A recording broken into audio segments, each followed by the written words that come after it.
హైదరాబాద్ పరిసర ప్రాంతంలో ఆటోలతో భారీ ర్యాలీ నిర్వహిస్తాం. ఇందిరా పార్క్ ధర్నాలో ఆటో జేఏసీ రాష్ట్ర ఉపాధ్యక్షులు ఎస్కే దస్తగిరి చోటు.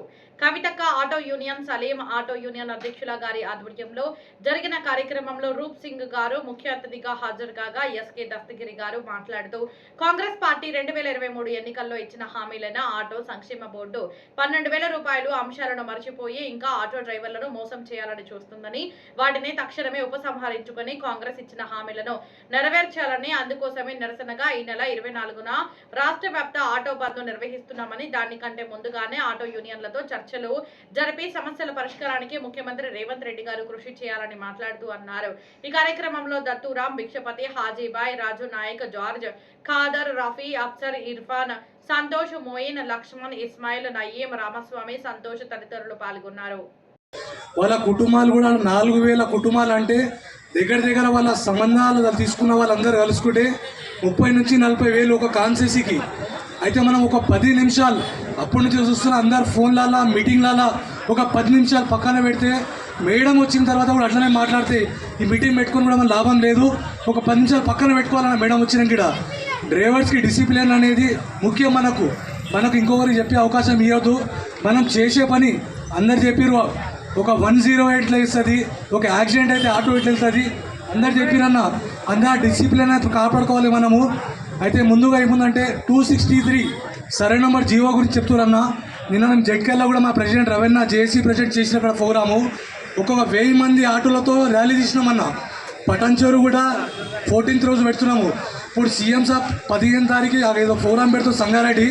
మేము కూడా టూల్గేట్ దగ్గర రస్తారోకు ఒక 1000 మంది నుంచి పెట్టే ప్రారంభం చేస్తున్నామన్న. మేడం వచ్చిన తర్వాత మేడంతో సలహా తీసుకొని ఆ టూల్గేట్ దగ్గర పోలీస్ బందోబస్తు పెట్టుకుంటారో, వాళ్ళు ఆర్మీ పెట్టుకొని మా జీవో 263 తీసేయాలి. మాకున్న ఏ డబుల్ బెడ్రూమ్ ఇస్తా అన్నారో, ఏ జీవోలు ఉన్నారో దానికి సమాధానం చెప్పాలి. జూబ్లీస్ ఎలక్షన్కి మేము కూడా మాకు కమిటీ వేసిర్రు. మేము కూడా 15 రోజులు తిరిగినాము. ఆ కమిటీలో పయ్యం ఖురేషీతో మేము మాట్లాడితే మన కొన్నం ప్రభాకర్ అన్న, దామోదర్ మినిస్టర్ గారితో కలిసినాము.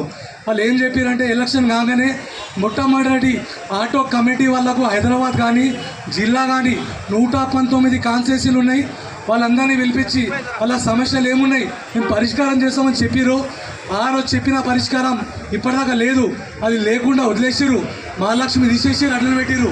వాళ్ళ ఉన్న ఆటోలు తీసేసి ఆటోకి ఫ్రీ అని బ్యాటరీ బండ్లు పెడుతుర్రు. ఒక్క బండి తిరగదన్నా. బస్టాండ్లో ఉన్న బస్సులు గిట ఎక్కడ బస్టాండ్ ఉంటే ఆడనే కూర్చుంటాం ఆ బ్యాటరీ బండ్లు తీసే వరకు. సరే బ్యాటరీ బండ్లు తీస్తా అంటారు కదా, తీయండి, ఇబ్బంది మాకు లేదు, దానికి ఏం అగ్నిష్టం లేదు.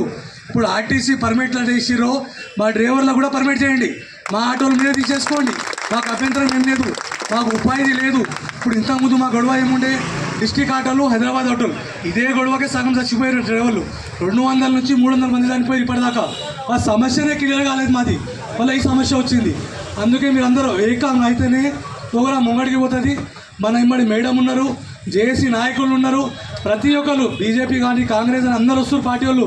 మన 3 తారీఖు సలీమే మాకు పిలిపించారు, మారన్న పిలిపించారు, వెంకటేశ్వర, మల్లి రావన్న, మేమందరం మీటింగ్కి వెళ్ళినాం. ఈరోజు మీటింగ్ ఉందని చెప్పారు, మేము వచ్చినాము. రేపు కూడా పోస్టర్ రిలీజ్ ఉంది, రేపు కూడా వెళ్తాము. అయితే 15వ తారీఖు సీఎం సాబ్ సంగారెడ్డి వస్తుంది కాబట్టి ఒక 1000 మంది 1000 ఆటోలతోటి పటాన్చెరు ముత్తంగి టూల్గేట్ దగ్గర కూర్చుంటున్నాము. ఆ ధర్నా అవుతుందా, అది కేసు అవుతుందా, ఏమన్నా కానీ అన్న ఇక్కడ పిలిపించినందుకు అందరికీ ధన్యవాదాలు అన్న.